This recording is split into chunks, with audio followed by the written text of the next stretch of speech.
And we welcome you to This is Overtime here on OSN. It's Lever Sage with you after the Ottawa Senators defeat the Seattle Kraken by a score of 7-4 tonight, and a dominating win here for Ottawa, and they just to keep on rolling.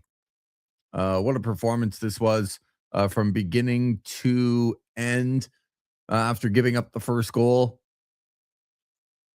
the Ottawa Senators with 4 in a row from Tyler Clevin and Dylan Cousins, Shane Pinto, and Michael Amadio.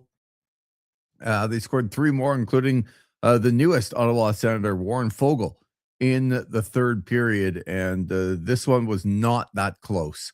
7-4 is not even indicative of how well the Ottawa Senators played in this game, and they get back to within 4 points of the Boston Bruins, who won earlier in the afternoon by a score of 3-1 over the Washington Capitals. But certainly the big concern tonight, if you want to weigh in, is the injury to Jake Sanderson, who was hit by Brandon Montour in the second period, left the game favoring his shoulder. There was a note saying that he would not return from the Ottawa Senators, and right now that is all we know.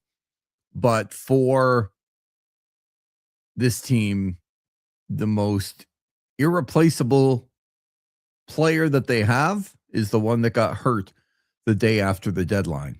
And man, oh man, that's I think everybody crossing their fingers right now for Jake Sanderson, and really for this team, because this team keeps showing that they're a very, very good hockey team. They just continue to roll, and they make it really easy for their goalie. They make it really easy for some of the other players on their team. They're unaffected whatsoever by giving up the first goal. You go back, Seattle scored the first goal. You go back, Toronto scored the first goal against the Leafs on the first game.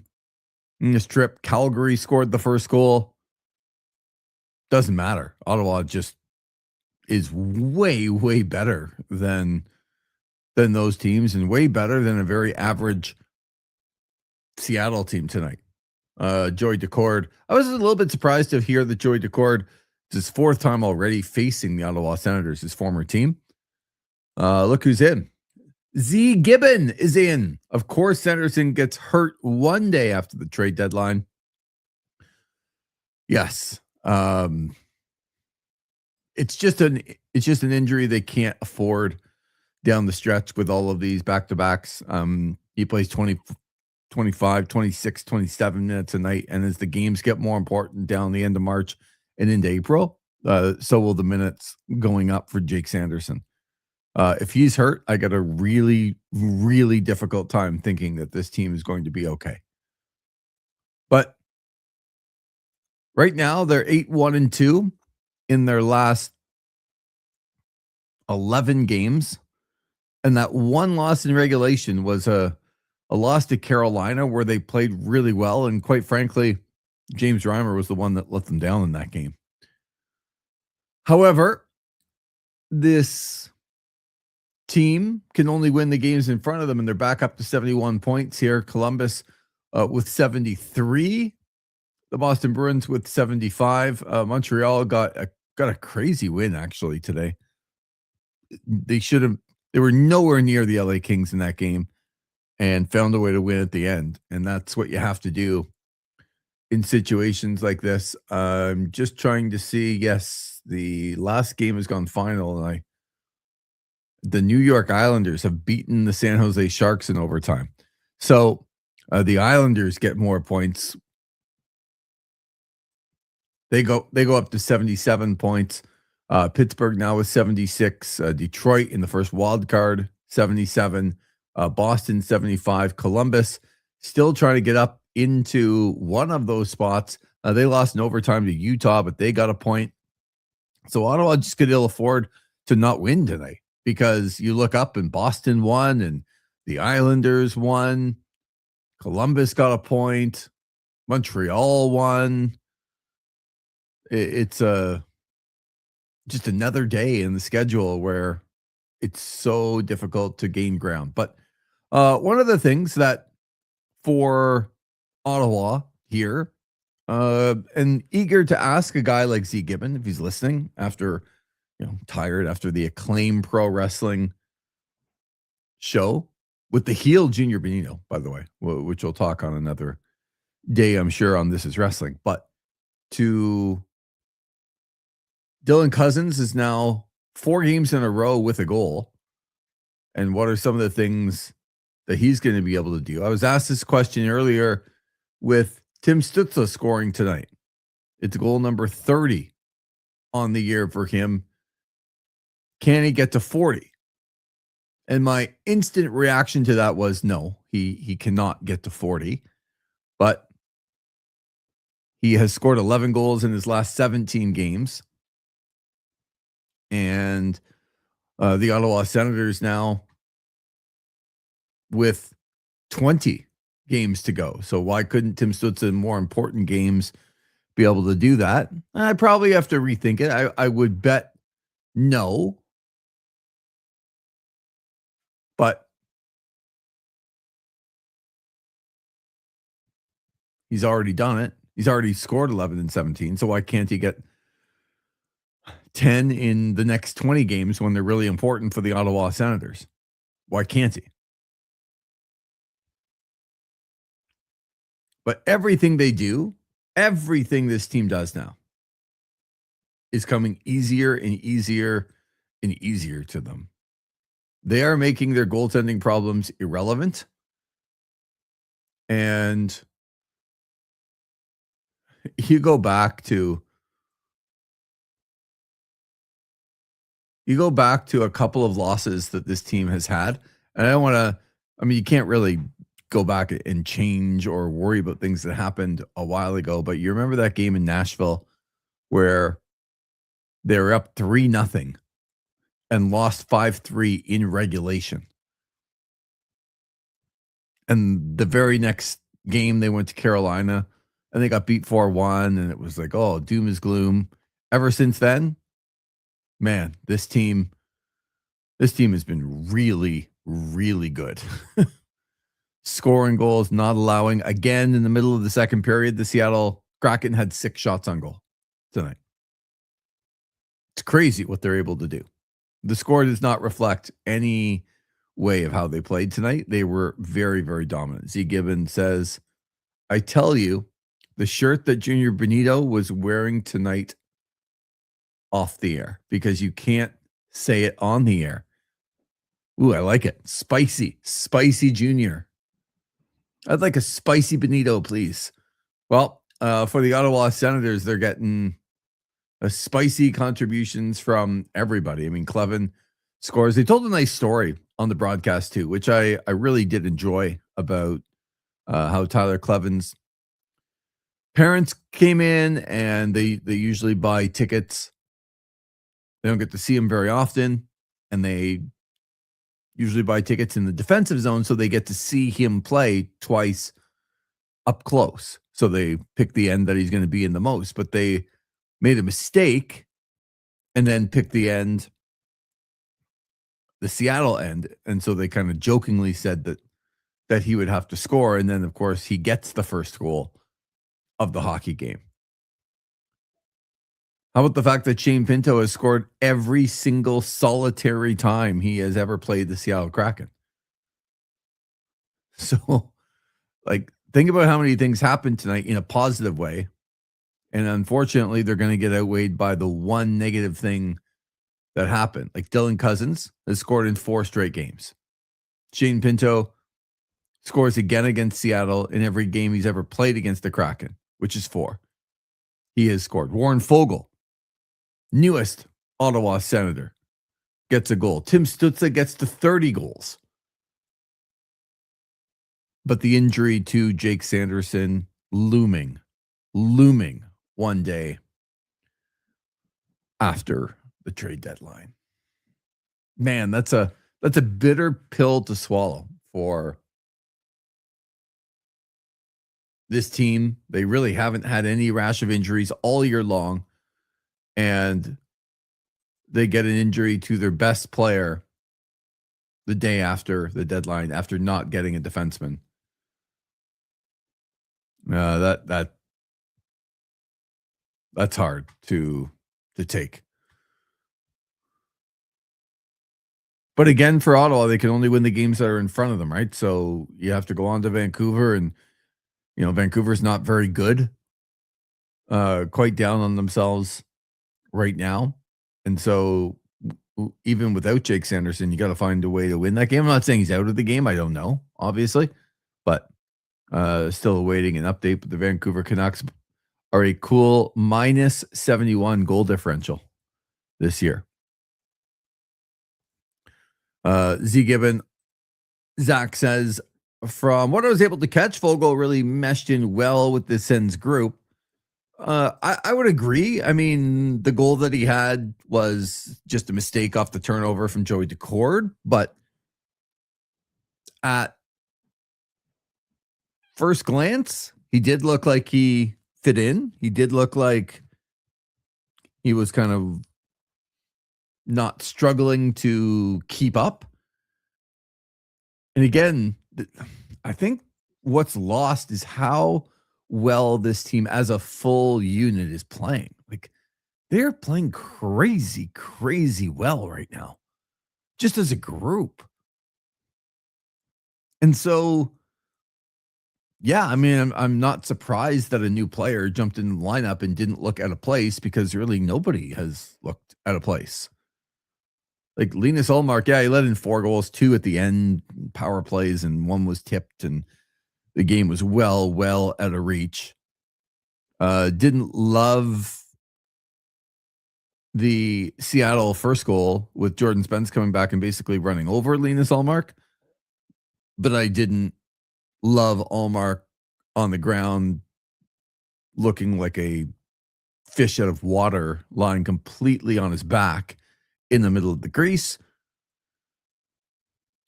But the bigger point is that the Sens are playing so well right now that they're making their goaltending irrelevant, even if it's not good. Like, I can't remember when Seattle got their 3rd goal. It might have been on their 10th or 11th shot. No, they got too late. But anyway, they had a couple of goals on like 7 or 8 shots, and it didn't matter at all. That's the point. It just didn't matter. I can't remember a game where the Senators have played lately where the team hasn't just kind of swallowed up everything and said, okay, we're going to make our goaltending relevant because the other team's not going to touch the puck. They're not going to get shots on goal. We're going to be well ahead, or we're going to be in control of the game no matter what. Even if it's a tie game or we're up 1, we're not going to allow any shots on goal. So, yeah, this team is just rolling. We'll see what the Jake Sanderson injury does. I mentioned the scores. Boston very early this afternoon. It's a 12:30 start. Beat the Washington Capitals by a score of 3-1. So when we look at the scoreboard, the Flyers beat the Penguins 4-3 in a shootout. So both teams get points there. Not that they're too worried about either of those teams, but Pittsburgh does have the possibility of falling back. The Columbus Blue Jackets, they go to overtime. They get a point. They lose to Utah 5-4. The Leafs got drilled 5-2, 4-1 in the first period, Tampa. But it's that Montreal game being outshot 15-1 in the first period. They had a goal called back that probably should have counted the Kings to make it 2-0. It wasn't. And then Montreal just found a way and stayed in this game, but it was still 3-2 LA with about 6.5 minutes to go. LA takes a bad penalty. All of a sudden, Slavkovsky scores on the power play. A minute later, they get another goal from Nick Suzuki, and they win a game they just did not believe, I'm sure, that they were going to win. The New York Islanders win in overtime over the San Jose Sharks, but of note in that game, Macklin Celebrini scores again his 32nd goal of the year. But that's a big 2 points for the Islanders. And yes, I was going to bring this up, Zach, but thank you for doing so. Former Ottawa 67, now Belleville Senator Graham Clark also scored in his debut for the Belleville Senators tonight. Saw the replay of that. And Graham Clark going to the net. Got one on the side of the net, and good for him. Hopefully he can do well down with the Belleville Senators. But it's just why it's so important that Ottawa continues to roll here, because I think it was Thursday night where they did get some help on the scoreboard, and it was like the first time in 2 weeks that happened. Like the Boston Bruins won their 12th game in a row at home, and that's one of the teams that they're trying to catch right now. Hard to catch teams when they've won 12 in a row at home. So the Senators at 71 points, still 4 back of a playoff spot held by the Boston Bruins. And then the one part is that they're going to have to get past one of Columbus, Pittsburgh, or the New York Islanders that will fall back out of the Metropolitan Division and into the wild card race at some point. Right now, it's Columbus that's not there yet. Columbus has 73 points. They're 3 back of Pittsburgh, who have played the same amount of games, but look ahead, they're only 4 back of the New York Islanders, who have played 2 more games than they have. So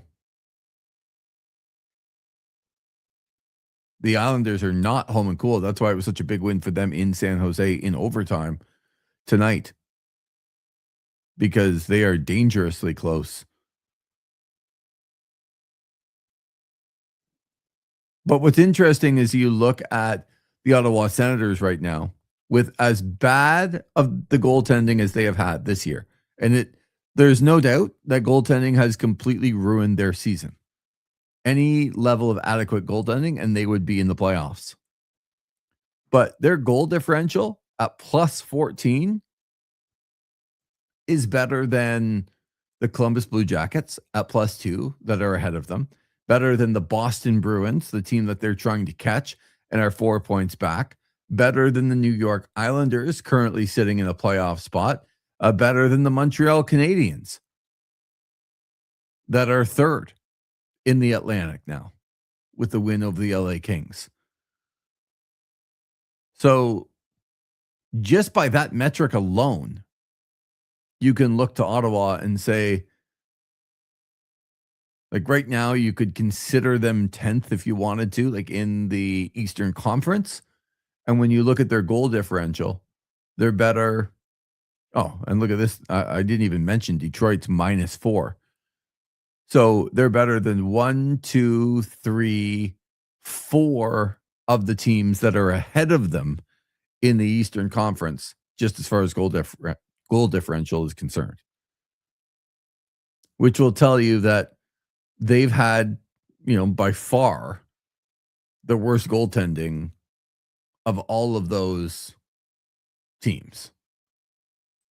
Like I'm still trying to go down and get the team save percentages, and I don't know if they're updated as of tonight, but even if they are, they're still dead last in the league with an 874 save percentage, 6 points. 6 points behind both Vegas and Edmonton, who sit 30th, and 31st. They're tied for 30th with an 880 save percentage, and the Ottawa Senators with an 874 save percentage. So dead last in the league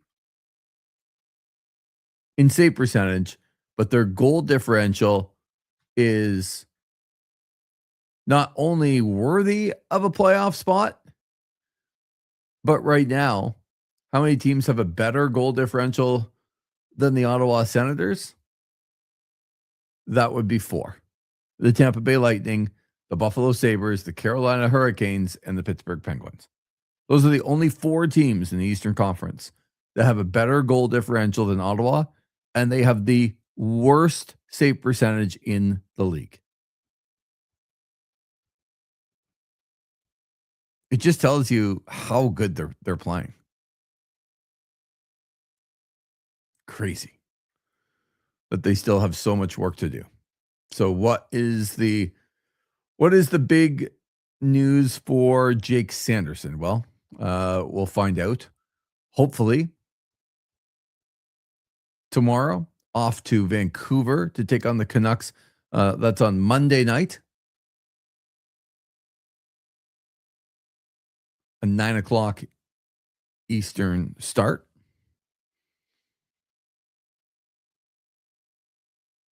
Is it a holiday on Monday in the States?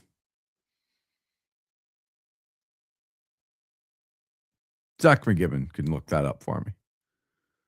Just wondered why there's a 4:00 Eastern start on Monday, LA in Columbus. However, bigger fish to fry tomorrow or today as we sit here at 1:08. But is it 2:08 in the morning? Yes. Clocks spring ahead tonight. Let's go. Nothing like guys like Zach McGibbon losing an hour of sleep when they got things to do tomorrow. But as we spring ahead here, the Boston Bruins in Pittsburgh to take on the Penguins. Massive game for both teams.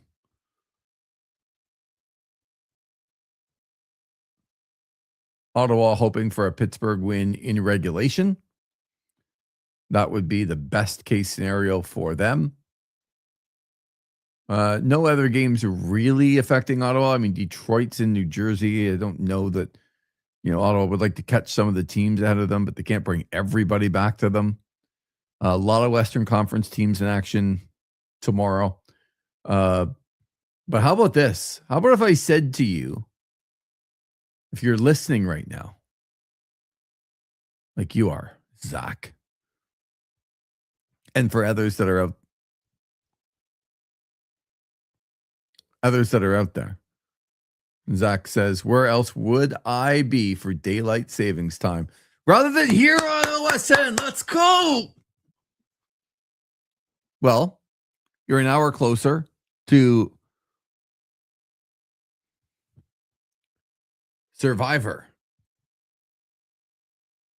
9 a.m. the premiere episode out tomorrow, and 9:30 all other episodes released on YouTube. Survivor Ottawa 2. Looking forward to that.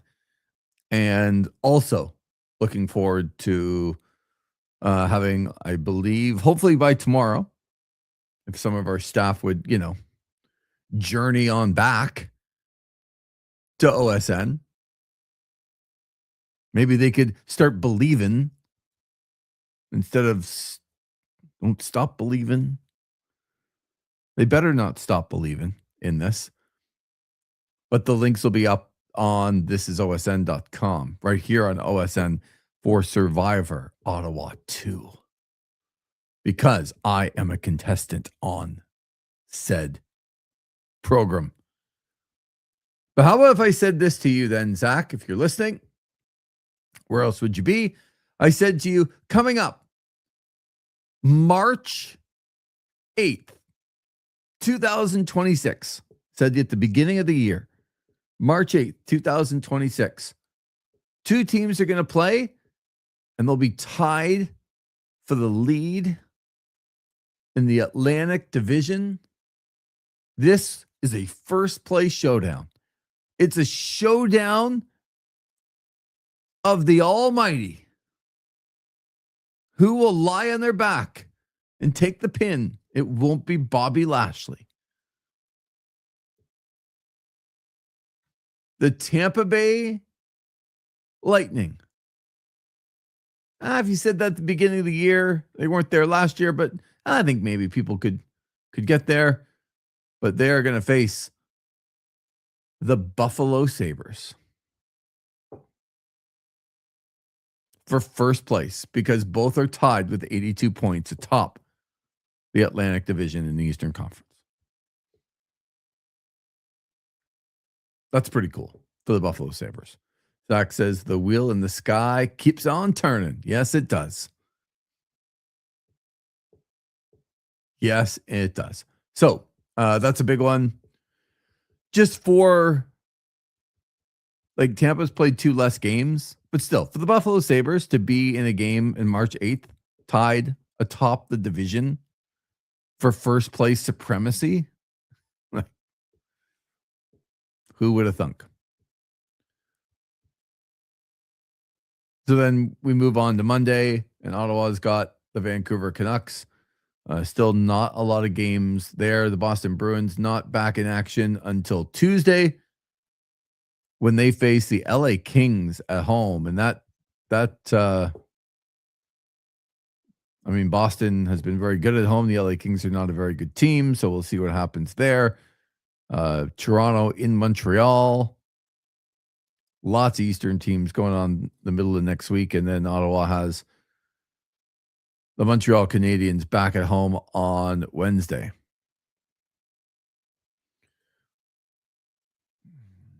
See, I know that Zach doesn't participate in a lot of alcoholic beverages or things that would, make his brain a little bit. He doesn't smoke. He doesn't drink. Maybe the real survivor is the friends we made along the way.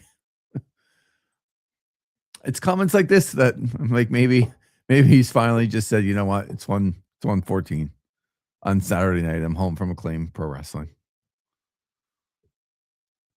Maybe I just need a non-alcoholic beer. By the way, if you're going to have one, Corona would probably be the one I would suggest.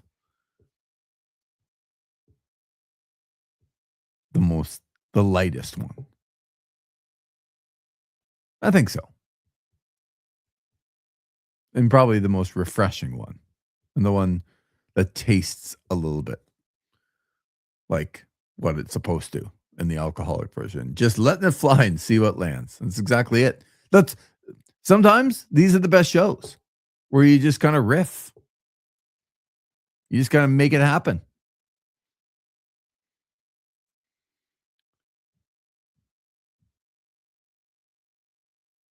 And sometimes, just looking at the playoff odds here, going into the game, Ottawa was a 44.7% chance to make it on Money Puck, and that is only. Oh, no, that is updated already. Actually, that's crazy. Who knew that it was already updated? It was updated at 12:42 a.m. Well, maybe that game wasn't over yet. I don't know. But Ottawa's chances have vastly improved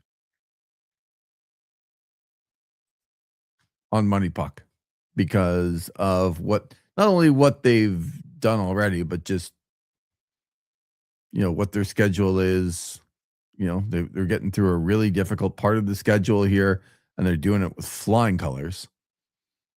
And schedule kind of comes back to them a little bit once they get through with. I mean, Vancouver's not a very good team. They should win that game, even if they don't have Jake Sanderson in the lineup. But it's at the very end of a road trip, which is difficult. But then they're home to Montreal. Then they have 2 days off. And then they got back-to-backs against Anaheim and San Jose. Then they have 2 more days off. And then they have back-to-backs in Washington and then back home to face the Islanders. But then they have Toronto and then they have the Rangers. Like, they don't have teams that are, they got Vancouver out of the playoffs right now. They got San Jose out of the playoffs. They got Washington out of the playoffs. The Leafs and the Rangers out of the playoffs. They're not exactly battling, top teams in the NHL here over the next 10. They got a few, fairly difficult ones. Like the Islanders, that's a tough game. The second half of a back-to-back with travel. And the Islanders just needing every point that they can get and adding to their lineup with Braden Shen. But I mean, you go over the list in Montreal, Vancouver, Anaheim, San Jose, Washington, the Islanders, the Leafs, and the Rangers. That takes you all the way to, Tuesday, March 24th in Detroit, where you start playing some tougher teams. You get the Red Wings and the Penguins and the Lightning, the Sabres after a Florida game. So you got Minnesota, Carolina, Tampa. So I'm telling you, the next 10 could look exactly like the last 10 for Ottawa. And if that happens, this team's going to be in the playoff spot at the end of that. Now that's going, in their last 11, they're 8-1-2. So that's something that they're going to have to deal with and understand that every game right now, every game is just so important. So the news on Jake Sanderson, people will await and find out. And the update from Zach McGibbon says Green says the team will know tomorrow about Sanderson. Make of that what you will. Yeah, I make of that as whether the coach knows or doesn't know. You got travel tomorrow. I doubt they're going to have any availability tomorrow. They've been playing so much that why, they're going to travel from Seattle to Vancouver. I doubt they'll have any availability tomorrow. And if they do, people will be there asking about Jake Sanderson. But then you get to Monday. But we'll see. I don't really, unless it is just so definitive as to exactly what is wrong, that sometimes they would say it immediately. Usually this is the answer. Whether they know the information or not, this is the answer they're giving out right now because it's no information at all. And that's just what you get. But thank you, Zach, for providing that. Look forward to catching up with Zach McGibbon on This Is Wrestling. You got a new WWE champion and Cody Rhodes for the third time, taking on Randy Orton. Got lot of things in the world of professional wrestling to talk about on This Is Wrestling coming up this week again as we head into WrestleMania season and how that looks. Got some good stuff and we got some bad stuff. And that's usually the way. But probably got more emails than I usually get, Zach, of people just wanting to know things about the world of professional wrestling. So we look forward to that. Zach, you have a very safe ride home when you're in Ottawa tonight, probably going back tomorrow. And for Ottawa, a well-deserved day off. And just cross your fingers, folks, that the news on Jake Sanderson is going to be not that bad. Because if he can get back in the lineup, even if it's not against the Vancouver Canucks, if he can get back in the lineup here relatively soon, this team is just playing so well right now. 7-4, they beat the Seattle Kraken. Tim Stützle scores his 30th goal of the year. Warren Foegele, his first as an Ottawa Senator. Dylan Cousins scores for the fourth straight game. Some of the highlights. 7-4 flattered the Seattle Kraken with that scoreline, getting a couple goals at the end, power plays and 5-minute majors and all that stuff. But this game was well out of hand. Never really close. And probably the most important goal the Ottawa Senators scored was just right after Seattle got the opener. They hadn't even announced the Seattle goal before Tyler Clevin had scored. And then it'll tell you that Ottawa just got it right back. Then Dylan Cousins got one soon thereafter. And this game was over at that point. Like Ottawa just dominated. Okay, so thank you for being with us here. Look forward to getting some sleep for people. Look forward to Survivor 2 Ottawa coming out tomorrow. Looking forward to a day of rest for the Senators, and cross your fingers on the news for Jake Sanderson and Ottawa with another win, 8-1-2 in their past 11. as they dominate the Seattle Kraken and remain 4 points out of a playoff spot as we head into Sunday, March the 8th. We appreciate all of you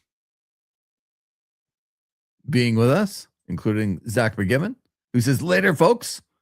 And we'll be back on Monday as the Ottawa Senators in Vancouver to take on the Canucks. Have yourselves a great night.